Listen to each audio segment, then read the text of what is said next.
예, 오늘 저는 주신 말씀을 통해서 신앙생활에서 가장 중요한 원칙이라고 하는 제목을 가지고 하나님 말씀을 증거하겠습니다. 우리는 다 교회에 대한 아름다운 추억들이 여러분 많이 있을 것입니다. 예전에 한국에서든 또 여기 밴쿠버에서든 교회를 다닐 때 함께 성도님들과 또 목사님들과 또 교회들과 함께 아름다운 추억들이 많이 있을 것입니다. 저도 생각해 보니까 저도 아버님 목회 때부터 또 제가 신학교 가서 사역했을 때 교회를 한번 생각해 봤습니다. 그 성도님들은 잘 계실까? 또 제가 가르쳤던 그 아이들, 청년들은 지금쯤 얼마만큼 생활을 잘하고 있을까라고 그런 생각들을 해봤는데요. 한편 또 참 감명스러웠던 것은 참 부족한 것들이 많음에도 불구하고 많은 사랑을 베풀어 주었던 성도님들과 또 교회 참 너무나 감사하고 또 도움을 받았던 교회들이 생각이 났습니다. 우리가 바울을 보게 되면 바울이 예수님을 만나고 난 이후에 그는 뭘 했습니까? 그는 하나님을 사랑했습니다. 그는 예수님을 사랑했습니다. 그는 교회를 사랑했습니다. 그리고 그는 성도들을 사랑했습니다. 저는 본문에서 두 가지로 교훈을 얻고자 하는데 그 첫 번째는 하나님의 비밀인 예수 그리스도를 깨닫는 것이 신앙생활의 첫 번째 원칙이라는 것입니다. 1절 말씀 보게 되면 내가 너희와 라오디게아에 있는 자들과 무릇 내 육신의 얼굴을 보지 못한 자들을 위하여 얼마나 힘쓰는지를 너희가 알기를 원하노니 라고 했습니다. 바울의 인생은 예수 그리스도였습니다. 오직 예수님이었습니다. 예수님의 사명, 그것을 위해서 달려가고 또 달려갔습니다. 마지막 숨쉬기 전까지 그는 하나님의 사명을 위해서 달렸던 사람인 것입니다. 그래서 지금 바울은 감옥에 갇혀 있습니다. 그래서 감옥에 갇혀 있는데 어떻게 골로새 교인들을 위해서 힘쓰고 있을까요? 그것은 그가 비록 감옥에 있지만 골로새 교회를 위해서 그가 할 수 있는 것은 다른 것이 아니고 하나님께 구하고 기도했다라고 하는 것입니다. 골로새 교회 성도들이 참된 신앙을 가지고 영적 지혜로 충만하기를 간구했다라고 하는 것입니다. 여러분, 신앙생활의 근본적으로 뭡니까? 우리가 예수님을 섬기는 거예요. 어떻게 섬기는 것입니까? 주님이 우리들에게 분부하시고 부여하신 사명, 그것을 우리가 감당해 내는 것입니다. 어떤 탤런트 얘기인데요. 아마 이분이 그렇게 유명해지지 않았을 때였던 것 같은데요. 자신이 맡은 배역을 자기가 이제 먼저 연구를 하지 않습니까? 그런데 연구를 해보니까 자기 일을 하나 빼는 게 자기 배역에 맞을 것 같다 생각을 들어가지고 담당 PD하고 상의를 해봐가지고 이분이 자기 생리를 뽑은 거예요. 그리고 생리를 뽑은 자리에다가 임플란트를 했습니다. 여러분, 우리가 탤런트나 영화배우가 몇 년 하는 건 아니잖아요. 탤런트 극 해봐야 16주 되면은 넉 달이고요. 많이 하면 6개월밖에 하지 않지 않습니까? 근데 그 6개월, 4개월, 6개월 동안에서 자기의 생리를 뽑은 거예요. 그런 마음으로, 그런 심정으로 자기의 계획을 감당했다는 거예요. 그때는 젊을 때지만 지금은 이제 벌써 나이가 들었는데 지금도 보니까 탤런트의 영화나 이런 나오는 걸 보게 되면 그런 마음이 여러분 누구한테 감동을 줬겠습니까? PD 아니겠습니까? 또 영화 감독 아니겠습니까? 그렇습니다. 우리도 주님 맡은 것 이런 마음으로 우리가 하나님의 사명을 감당해야 하는 것입니다. 2절 말씀 보게 되면 이는 그들로 마음의 위안을 받고 사랑 안에서 연합하여 확실한 이해의 모든 풍성함과 하나님의 비밀인 그리스도를 깨닫게 하려 함이니라고 했어요. 하나님의 비밀이 누굽니까? 예수 그리스도라는 거예요. 여러분, 그분이 왜 오셨습니까? 왜 이 땅에 오셨습니까? 우리를 구원하시기 위해서. 하나님께서 우리를 구원하시기 위해서 이 땅에 예수님을 인간의 몸을 입고 이 땅에 오셨습니다. 그리고 그분이 우리 죄를 위해서 십자가에서 죽으신 거예요. 그래서 우리가 그분의 은혜로 대속의 피로 우리가 구원받게 된 것입니다. 여러분, 우리가 신앙생활 가운데 절대로 포기할 수 없는 것은 예수 그리스도의 진리라는 거예요. 어떤 사람이 만약에 다른 것은 양보할 수가 있습니다. 다른 것은 어떤 문화적인 차원이라고 그러면 양보할 수 있어요. 왜 어떤 교회 가보면 교회가 매주일마다 가운을 입는 거예요. 왜 가운을 입는가? 교회 전통이기 때문에 가운을 입는 거예요. 입을 수 있습니다. 가운을 안 입을 수도 있습니다. 또 어떤 교회는 덥다고 이 양복 이거 안 입을 수도 있습니다. 그건 다 문화적 차원이에요. 그것은 본질의 문제가 아니에요. 본질은 뭐냐? 우리가 구원받는 건 예수 그리스도라는 사실이에요. 그 사실인데 하나님은 우리들에게 비밀인데 그것을 깨닫게 하려 합니다라고 말씀하고 있는 것입니다. 여러분, 사단은 교회를 무너뜨리기 위하여 거짓된 교훈으로 성도들을 집요하게 공격합니다. 우리가 한때 신천지가 교회 안으로 침투해서 얼마나 큰 고통을 당했습니까? 교회 안으로 들어왔습니다. 교회 자체를 없애려 하거나 또 교회를 신천지 교회로 만들려고 하는 것을 우리가 보았지 않습니까? 일명 산업무기 전략으로 하지 않습니까? 우리가 깨어 있어야 합니다. 왜? 지금도 사단은 악한 마귀는 우는 사자처럼 삼킬 자를 삼키려고 돌아다니고 있기 때문에 그렇습니다. 그래서 신앙은 예수 그리스도를 깨달으면 깨달을수록 우리의 신앙이 더 깊어지게 된다는 것입니다. 예수님은 목수의 아들로 태어나셨습니다. 예수님은 흠모할 것이 없는 분으로 태어나셨습니다. 그런데 그분이 오심으로 하나님의 비밀을 우리가 깨닫게 된 것입니다. 그렇다면 어떻게 해야 사단의 음모를 우리가 이길 수 있습니까? 바울은 말씀합니다. 사랑 안에서 연합하라고 하는 것입니다. 제가 지금 저희 아내가 거의 4달 동안 이제 병원에 입원 중이었는데, 하나님의 기적적인 은혜로 암세포가 다 사라졌습니다. 제가 한국에서 수많은 아는 목사님, 지인 목사님들, 또 성배했던 성도님들한테 다 부탁을 다 드렸습니다. 저희 가정에 이런 일들이 있는데 저희 안에서 기도해 주십사라고 기도했고요.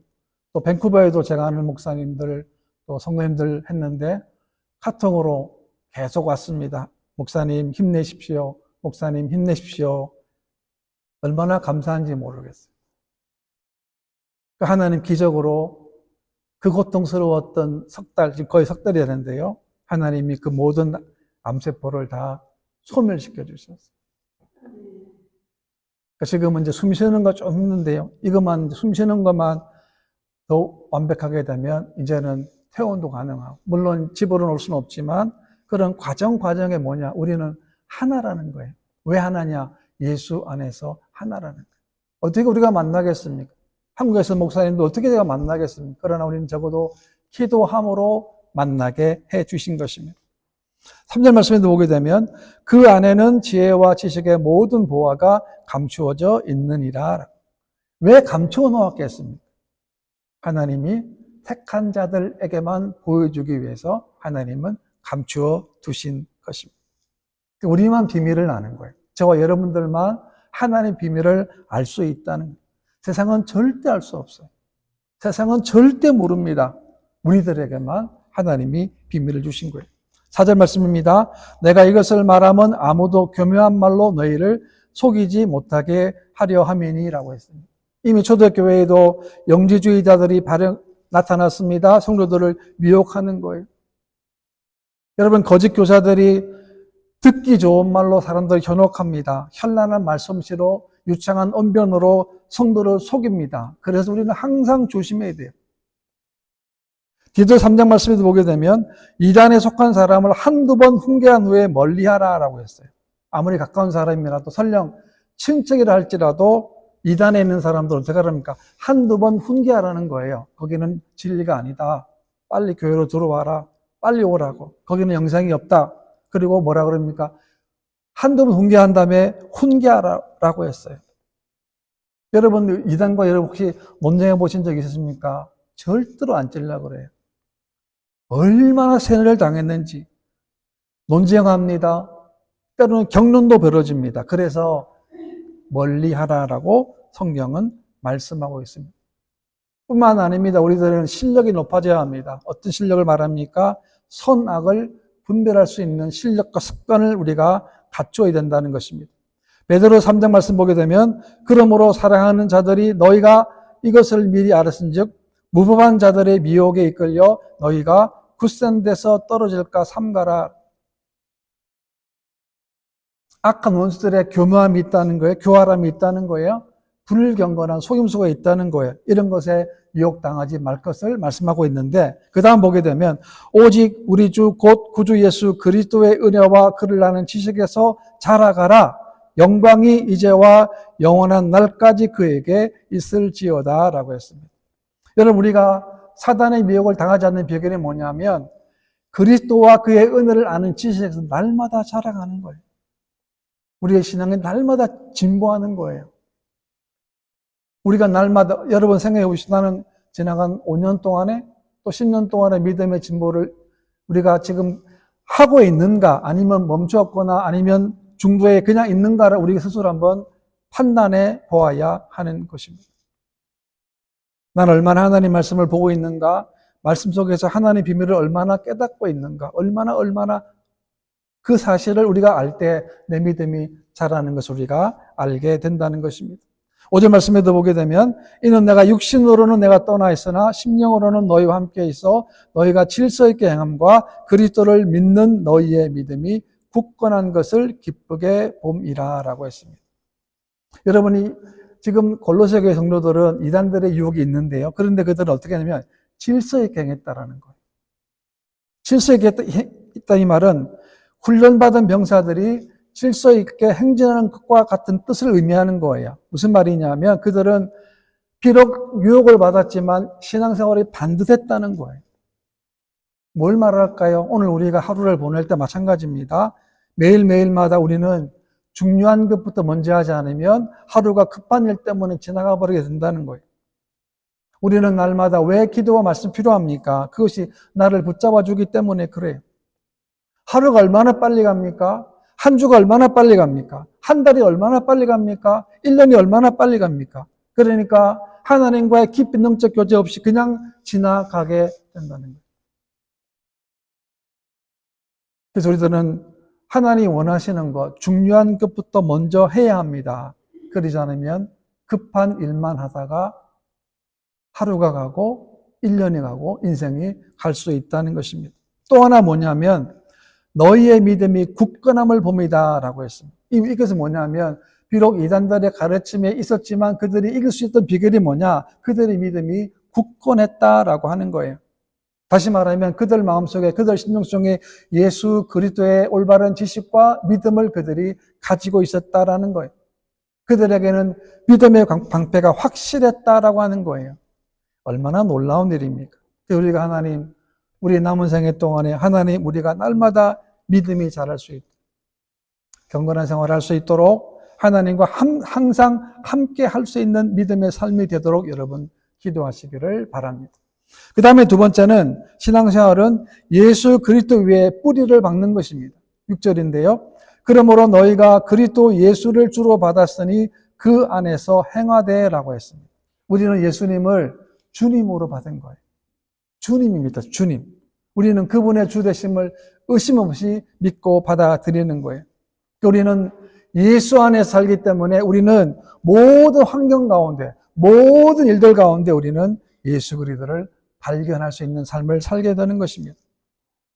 여러분, 포도나무 가지 비유를 보게 되면 포도의 열매는 줄기에 붙어 있습니다. 가지를 통해 열립니다. 무슨 말입니까? 성도는 예수님께 붙어 있는 존재라는 것입니다. 뿐만 아닙니다. 포도는 홀로 열려 있지 않습니다. 함께 붙어 있다는 거예요. 뭘 말합니까? 성도들은 함께 연합해야 된다는 거예요. 같은 성도들끼리 함께 연합하고 붙어 있어야 한다는 것이죠. 그래서 우리가 예수님 안에 거하게 되면 내게 능력 주시는 자 안에서 내가 모든 것을 할 수 있다라고 고백을 할 수 있게 되는 것입니다. 그러나 우리가 주님을 떠나게 되면 우리는 죽은 가지와 다름이 없게 된다는 것입니다. 우리가 주님을 따라가는 길은 결코 넓은 길이 아닙니다. 좁은 길이에요. 협착한 길입니다. 사람들이 없습니다. 고통의 길입니다. 손해받는 길입니다. 그러나 그 길을 걸어가야 진정한 영적으로 승리의 길이 되는 것입니다. 갈라디아 2장 말씀에도 보게 되면 내가 그리스도와 함께 십자가에 못 박혔나니 그런즉 이제는 내가 사는 것이 아니요 오직 내 안에 그리스도께서 사시는 것이라 라고 했습니다. 여러분, 우리가 예수님을 따라가는 것은 어떤 삶입니까? 자기를 부인하는 것입니다. 그리고 주님 주신 그 길을, 그 도를 따라 살아가는 것입니다. 우리는 항상 우리 삶을 뒤돌아봐야 됩니다. 나는 지금 주님께 붙어 있는가? 나는 지금, 여러분들 생활은, 여러분 가정생활은, 여러분 직장은, 여러분 모든 생각은 나는 주님께 붙어 있는가를 우리가 생각해 보아야 하는 것입니다. 여러분, 나무에 떨어진 가지에서는 더 이상의 열매를 맺을 수 없습니다. 그런데 우리는, 저와 여러분들은 주님께 떨어져도 다시금 열매를 맺을 수 있다는 거예요. 회복이 가능한 겁니다. 어떻게 해요? 하나님께 회개를 통해서 회복이 가능한 것입니다. 난 어떤 죄를 저지르고 있는가? 어떤 삶을 살고 있는가? 내 삶 가운데 하나님이 원하지 않는, 필요 없는 것은 내 안에 없는지를 우리는 늘 유심하게 잘 생각해 보아야 하는 것입니다. 7절 말씀인데요. 그 안에 뿌리를 박으며 세움을 받아 교훈을 받은 대로 믿음에 굳게 서서 감사함을 넘치게 하라라고 했습니다. 뿌리를 박는다는 말은 어떤 의미일까요? 예수 그리스도와 유기적으로 연합한다는 거예요.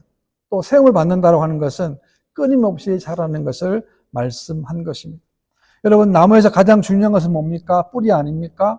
뿌리가 튼튼해야 합니다. 우리가 예수님의 뿌리가 든든해야 우리를 통해서 하나님 원하시는 열매를 맺게 되는 것입니다. 우리의 신앙 뿌리는 어디입니까? 바로 예수 그리스도 위라고 하는 것입니다. 얼마나 감사합니까? 똑같은 죄인 아닙니까? 똑같은 죄를 지었습니다.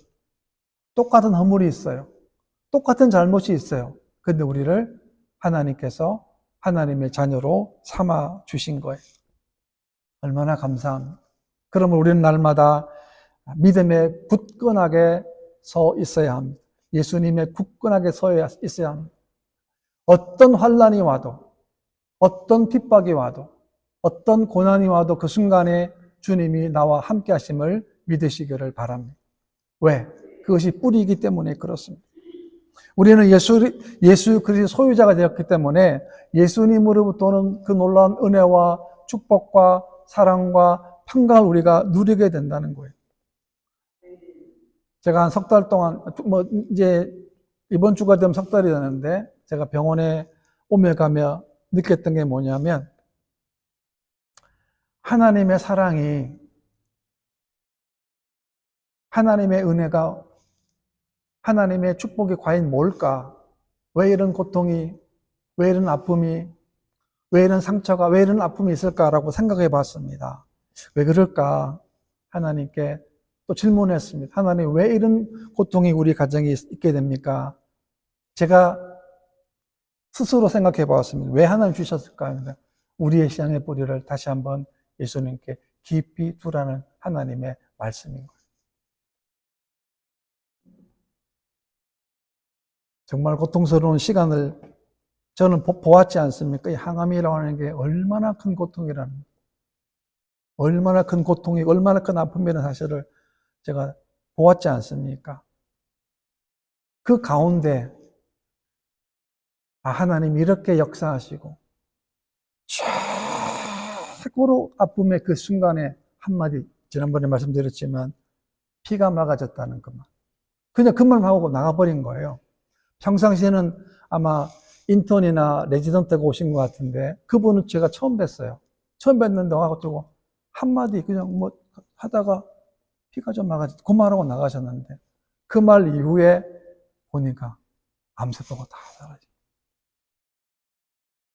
그러니까 하나님께서 이런 과정 우리 연단 과정 뿌리를 더 깊게, 더 든든하게, 더 깊게 하시기 위해서 하나님 이런 시련도 주셨구나라고 생각을 제가 해보았습니다.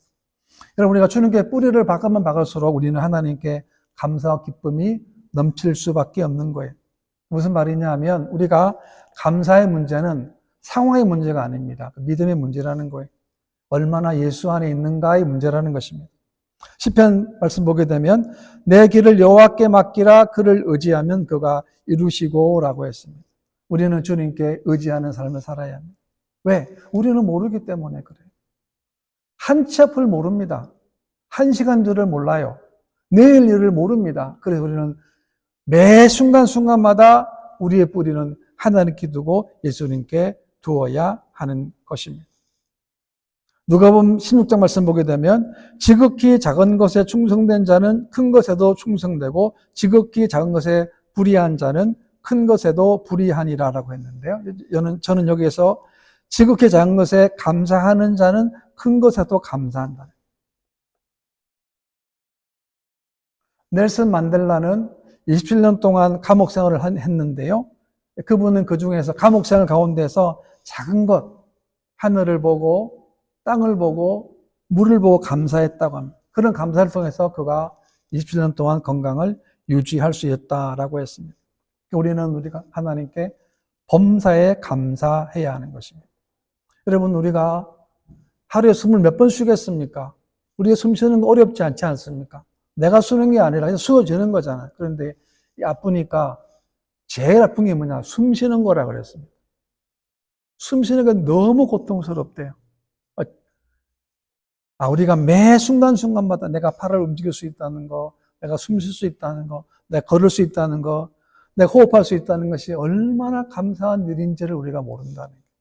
우리 그 사실을 모르고 지나간다는 거예요.